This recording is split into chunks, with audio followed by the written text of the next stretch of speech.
안녕하세요, 태공입니다. 나경 4층 집안 정침 2편 한번 들어가 보게요. 1편에서는 용입수를 재는 법, 또 배합과 불배합을 재는 법, 입수를 재서 향하고 입향을 세우는 법, 거기에 대해서 이제 끝까지 설명을 못 드리고 대충 설명을 들어봤는데, 이제 여기서는 88향 수법 이렇게 큰 테두리면서만 조금 한 단계 더 들어가 보게요. 88향법은 물이 흘러나가는 방해를 보고, 산이 어디서 왔는가를 추리를 한다고 했잖아요. 물이 흘러갈 때는 그냥 가는 게 아니고 반드시 모래를 가지고 가요. 그렇기 때문에 물이 흘러가면서 산도 허물고 맷둥도 허물고 다 허물잖아요. 그래서 흘러나가는 쪽을 중요시한다.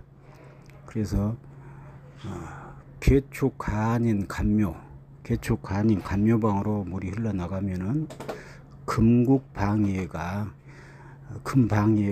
높은 산이 있을 것이다. 정미, 곤신, 경유방위가 높은 산이 있으니까 금국이라고 한다. 또 울진, 손사, 병어방으로 물이 빠져나간다는 이야기는 신술, 건해, 임자방위가 높은 산이 있을 것이다. 그런 게 수국이라고 한다.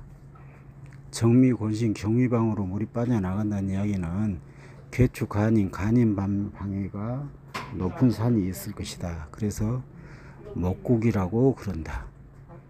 또 신술, 건해, 임자방으로 물이 빠져나간다는 이야기는 을진, 선사, 병어방해가 높은 산이 있을 것이다. 그래서 화국이라고 그런다. 그래서 이제 이렇게 그것 보고 4대국 수법이라고 그래요. 4대국 수법. 그래서 여기서 4대국 수법으로 향을 보고 파구를 보고 특수를 봐가지고 포태법으로 그 묘 기륭을 판단한다고 했잖아요. 묘 기륭을 판단하면은 이 정생왕, 정생향, 정왕향, 정묘향, 그렇게 이제 향이 몇 가지가 나와요. 그래서 그 향법에 대해서 이야기 한번 해보게요. 정생향, 정왕향, 정묘향, 정양향, 절양절류, 태양태류, 세양태류, 자생향, 자왕향, 목욕소수, 문국소수, 이렇게 합법하고 병국이 11가지가 있어요. 그 다음에 좋지 않는 방향이 살인대황천살, 교요불급, 생내파왕, 왕거중생, 도축묘고살, 또 충록소황천살, 또 생양충관대파, 또 생양충인관파, 또 왕양관대파, 또 자오묘유로 지지로 파구가 되는 것, 이런 것은 이제 황천살에 해당되거든요. 안 좋은 방해, 이런 것들이 있는데 이런 것들은 이제 자세한 것은 교실에서 설명해 드릴게요. 천산 71용은 나경 5층으로 봐요. 5층으로 보는데 부모산에서 주산으로 내려오는, 부모산에서 용맥을 타고 내려온 물이, 용맥을 따라 내려온 물이 가장 낮은 곳에서 양분이 되겠잖아요. 흩어지는데 그 가장 낮은 곳에다가 폐체를 놓고 이렇게 부모산에서 내려온 쪽 방향을 보고 잰다. 그러면 자룡이다, 뭐 임룡이다, 그렇게 말할 수 있잖아요. 자 중에서도 어디로 먹었냐, 그걸 보는 거예요. 왕상계맥이냐, 폐기맥이냐, 냉기맥이냐. 우리는 여기서 중요하게 기억할 것이 병자맥하고 경자맥만 중요시해야 돼요. 병자맥하고 경자맥. 이것은 육효로 봤을 때 모든 걸 다 갖췄거든요. 이렇게 하면 체성도 갖추고 관성도 갖추고 식성도 갖추고 그래서 왕상기맥이라고 한다. 나머지는 무엇이 부족하든지 부족이에요. 그래서 필요가 없다. 쓸모없다. 여기까지 낙영 5층에 대해서 알아봤어요. 이제 6층 보시게 더 자세한 것은 교실 오시면은 이 교계를 빼가지고 보여드릴 수가 있어요. 지금부터는 낙영 6층 인반 중침에 대해서 알아보게요. 인반 중침. 인반 중침은 주변의 산들하고 묘하고 어떤 관계가 있는가를 살피는 거예요. 주변의 산들은 6층으로 보고 묘 자양은 4층으로 봐요. 헷갈리시면 안 돼요. 먼저 상서 중앙에 나침판을 내려놓고 묘 자양을 측정하지요. 4층으로 묘 자양을 측정한다. 그 다음에 측정하고자 하는 산과 패철과 나하고 서의 일직선이 되게 쓴다. 그 다음에 6층 인반 중침으로 산 꼭대기가 어느 방향에 있는가를 살핀다. 6층 인반 중침은 성수고행을 써요. 성수고행. 공공관소는 목이고 인신사에는 수고, 좌우묘유 갑경병님은 화고, 진술충미는 금이고 을신정계는 토예요. 이것이 성수고행입니다. 이거는 천상열타 분야도잖아요.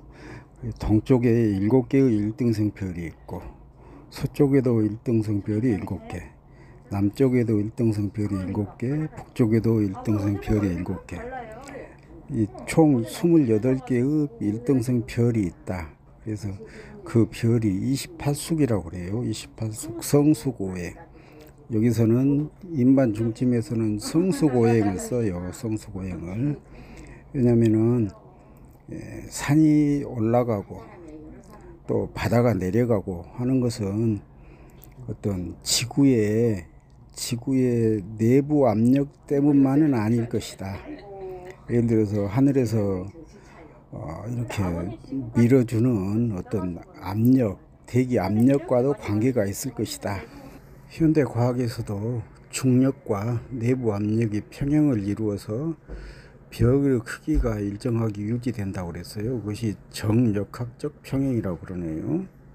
그래서 풍수질에서도 보통 우리가 음양에서는 높이 솟은 것은 양이고 내려앉은 것은 음이라고 하잖아요.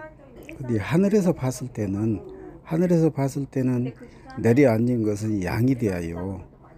하늘에서 봤을 때.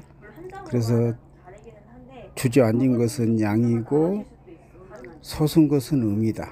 그래서 풍수질에서도 현기론에서 도련같이 높이 솟은 것은 음열이라고 그래요. 도련은 음열. 또 와열같이 이렇게 움푹 패인 것은 양열이라고 그래요. 양열. 실제로 낙영 4층으로 재보니까 어느 묘를 재보니까 임자병양이었었어요. 임자병양. 그런데 산은 사방에가 높은 산이 있다. 사방. 인신사에는 수네요. 갑경병님 좌우묘에는 화여요. 갑경병님 좌우묘에는 한데 내가 지금 임자에 앉아 있으니까 화의 자리에 앉아 있어요. 화의 자리에 앉아 있는데 높은 산은 수다. 인신사에는 수라고 있잖아요. 높은 산은 수여 가지고 저 높은 산이 수가 물이 가서 불을 꺼버리잖아요. 그래서 수가 화를 제압을 한다. 공격을 한다. 그래서 그럴 경우에는 아무리 산이 예쁘게 보여도 고민을 많이 해봐야 돼요. 그래서 이렇게 어떤 방편을 써서 학문적으로 피해 나갈 수 있는 방법은 거의 없다. 방편은 방편이다. 가장 확실한 방법은 할 수만 있다면은 자양을 바꾸는 방법이다. 지금부터는 투지 60룡에 대해서 살펴보시게요. 투지 60룡 7층이잖아요. 7층 투지 60룡. 투지 60룡은 내두에서 청광을 어느 방향으로 팔 것인가, 내두에서 청광을 어디다가 팔 것인가를 결정하는 아주 가장 중요한 순간이에요.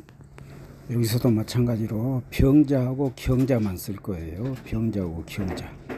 자선이면은 병자를 먹을 것이고, 우선이면은 경자를 먹을 거예요. 병자, 경자. 24절기에 60갑자를 배속시켜서 이렇게 김은동갑으로 양등과 음둔을 구별해서 이렇게 포국을 해요. 그렇게 해가지고 기룡을 논한다. 그런데 결과론적으로는 경자하고 병자를 선택을 하게 된다.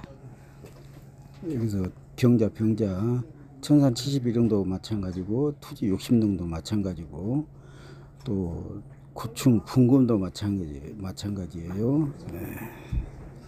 교실에 오시면은 김은동과 포국도 이렇게 같이 해 보시게요. 지금 이 묘도 실질적으로 내두 밑에다가 이렇게 배추를 놓고 병자 부분에다가 청광을 판 묘예요. 병자 기선에다가. 수고하셨습니다.